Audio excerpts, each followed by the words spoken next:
Jenna était une lycéenne enthousiaste et talentueuse qui ne laissait pas son syndrome de Down lui ôter toute confiance en elle. Mais le rejet brutal de sa sororité préférée à l'école allait-il la changer?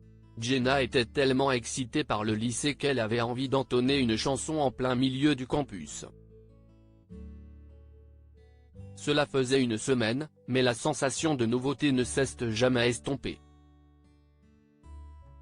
Jenna était une grande fille maintenant, elle étudiait dans un lycée très célèbre. Et bien qu'on l'ait qualifiée d'enfant spécial en raison de son syndrome de Down, elle savait qu'elle serait spéciale pour bien plus qu'un simple problème de santé à la naissance. Bonjour, je m'appelle Jenna et j'aimerais rejoindre votre sororité. Jenna répétait son discours de présentation dans sa tête tout en marchant vers les filles qui dirigeaient le groupe. Jenna pensait que faire partie d'une bonne sororité serait le moyen idéal de se faire des amis qui partagent les mêmes idées. Elle l'imaginait déjà, les longs déjeuners de discussion, l'organisation d'événements, la créativité, les banderoles, la musique, la danse et le théâtre. Tout cela. Ainsi, alors que Jenna souriait à tous les visages qui lui souriaient dans le couloir, elle rayonnait de la confiance et de la fierté que ses incroyables parents avaient fait naître en elle. Elle était impatiente de faire partie de son équipe de rêve. Mais l'excitation de Jenna a vite été anéantie par les remarques grossières de l'une des dirigeantes de la sororité. Je suis désolé, quoi? Tu veux faire partie de cette sororité? Demanda Emma en haussant les sourcils et en fixant les traits du visage de Jenna.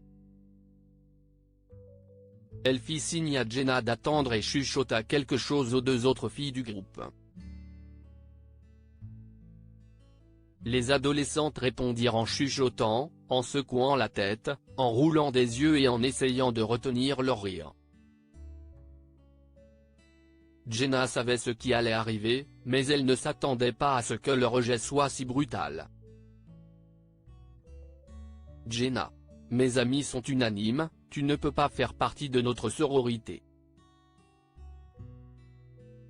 Il y a une tonne d'événements à venir, tu sais, et nous ne pouvons pas avoir quelqu'un qui te ressemble parmi nous.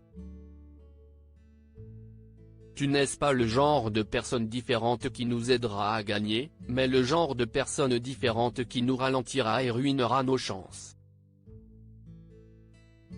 Si est un non catégorique. En entendant ces mots, Jenna se sentait terriblement honteuse et embarrassée. On l'avait déjà qualifiée de différente, elle avait déjà été victime d'intimidation. Mais je pensais que le lycée serait différent. Je pensais que les gens me verraient tel que je suis, pensa Jenna en disparaissant dans les toilettes.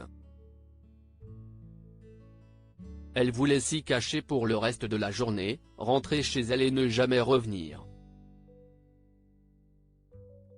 Ce n'est pas comme si quelqu'un allait s'intéresser à elle de toute façon. Il s'avère qu'elle avait tort.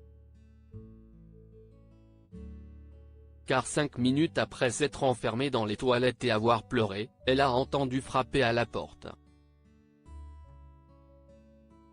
Nous avons vu ce qui s'est passé. Ne le prends pas personnellement. Emma et ses amies sont mauvaises. Tout à fait. Elles pensent que parce que leurs parents sont riches, elles sont spéciales, et qu'elles peuvent traiter les autres comme des ordures. Il y avait 2 ou 3 voix gentilles qui essayaient de la calmer, et c'était suffisant pour que Jenna essuie ses larmes et se sente à nouveau bien au lycée. Merci les filles. Jenna sortit enfin de la cabine avec un nez rouge et un sourire chaleureux. Je m'appelle Jenna. Je suis Laurie, voici Heather et voici Rachel. Si est ainsi quoi commencer l'amitié entre 4 filles qui ne s'intégraient pas. Avec ses nouvelles amies, Jenna pouvait enfin avoir ses longs déjeuners de discussion, partager ses espoirs et ses rêves, et parler des garçons qu'elle aimait. Mais comme Jenna ne se sentait toujours pas accomplie, elle s'est approchée de ses amis et leur a dit, si est ça. Nous formons notre propre sororité. Sous la direction de Jenna, le nouveau groupe de sororité a rapidement commencé à se faire remarquer. C'était le groupe le plus créatif, gagnant concours après concours et organisant les fêtes les plus excitantes et les plus inclusives du campus. En moins d'un mois, le groupe de Jenna est passé du statut de rejetée socialement maladroite à celui de sororité que toutes les filles voulaient rejoindre. Pendant ce temps, Emma et ses copines commençaient à se sentir oubliées et vaincues. Elles ne voyaient qu'un moyen de regagner leur popularité dans l'école, ravaler leur fierté et s'approcher de la fille qu'elle avait insultée il y a quelques semaines. Jenna, oh mon Dieu! Nous ne savions pas que tu étais si talentueuse. Oui, tu as une très belle voix. Et nous aimerions que ton rêve devienne réalité. Ton rêve de rejoindre notre sororité. Imagine ce que nous, les chattes cool, pourrions créer ensemble, nous dominerions totalement. Tu seras le leader du groupe, bien sûr. Maintenant, tu peux arrêter de traîner avec cette triste bande de ringards et venir traîner avec nous. Jenna se tourna pour regarder ses amis, puis revint vers les filles. Le visage de Jenna était inexpressif lorsqu'elle a dit « Désolé, il n'est pas question que je dirige ta sororité de frimeuses. Je te pardonnerai peut-être un jour, mais je n'oublierai jamais ce que tu as dit. Mes vrais amis et moi avons construit quelque chose dont nous sommes fiers. Et nous aimerions continuer à travailler là-dessus. » Jenna prit la main de ses amis et dit, « Dans notre sororité, nous aimons la différence, toutes les sortes de différences, dit-elle, donnant aux méchantes filles. » Jenna, Laurie, Heather et Rachel ont ensuite créé l'une des sororités les plus réussies et les plus connues de la décennie, et le nom de Jenna est resté gravé dans l'histoire de l'école. Que pouvons-nous apprendre de cette histoire? Ne jugez pas rapidement les gens. Emma et les autres leaders de la confrérie populaire ont rejeté Jenna à cause d'une maladie dont elle était atteinte à la naissance. Lorsqu'elles ont découvert à quel point elle était douée, Emma a dû ravaler ses paroles. Lorsque vous perdez une opportunité, créez-en une meilleure pour vous.